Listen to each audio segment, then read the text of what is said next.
Yulia Skripal has said she feels lucky to have survived being poisoned and that she would one day like to return home to Russia.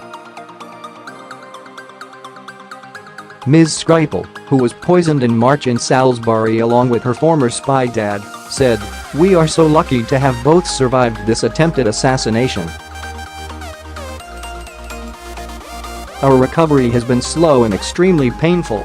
Speaking from a secret location in London, where she is under police protection, she added, "As I try to come to terms with the devastating changes thrust upon me both physically and emotionally, I take one day at a time and want to help care for my dad until his full recovery.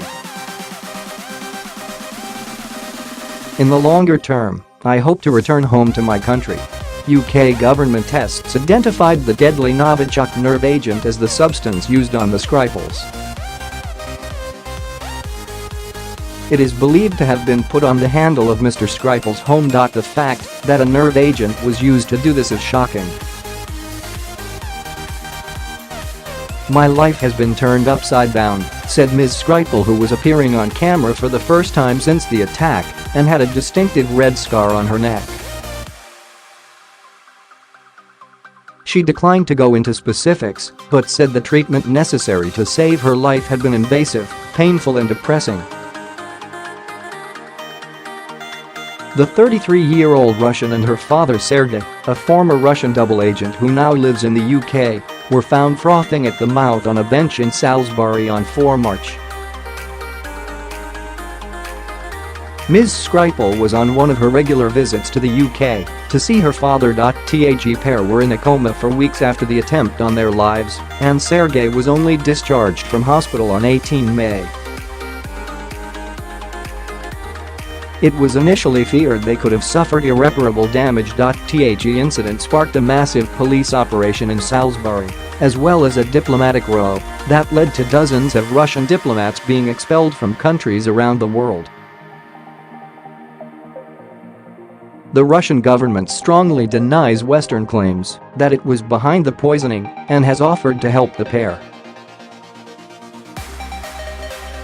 Ms Skripal said she was grateful for the offers of assistance from the Russia embassy, but at the moment I do not wish to avail myself of their services.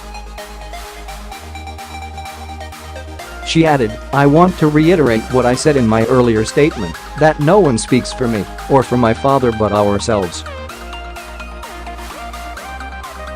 She told the Interfax news agency, "We want Yulia Skripal to know that there wasn't a day that went by that the Russian Foreign Ministry, the Russian Embassy in London, did not try to arrange contact with her,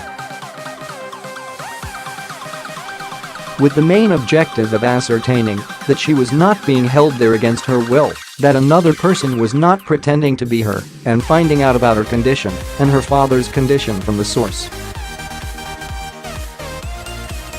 Ms Skripal also used her appearance in front of the camera to thank medical staff and the people who helped her and her father when they were found unresponsive on the bench. "I am grateful to all of the wonderful, kind staff at Salisbury Hospital, a place I have become all too familiar with," she said. "I also think fondly of those who helped us on the street on the day of the attack."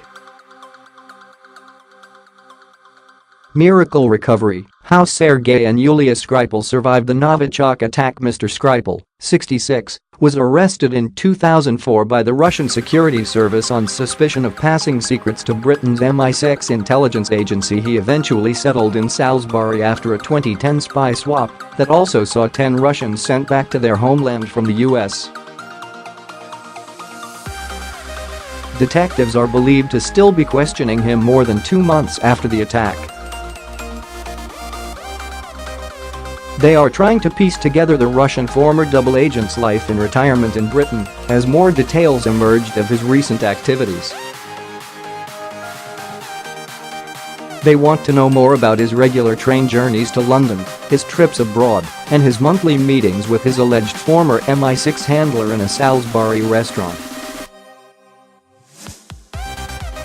It has been reported that Mr Skripal had been briefing intelligence agencies in the Czech Republic and Estonia on Russian spies and their methods, giving one lecture as recently as 2016.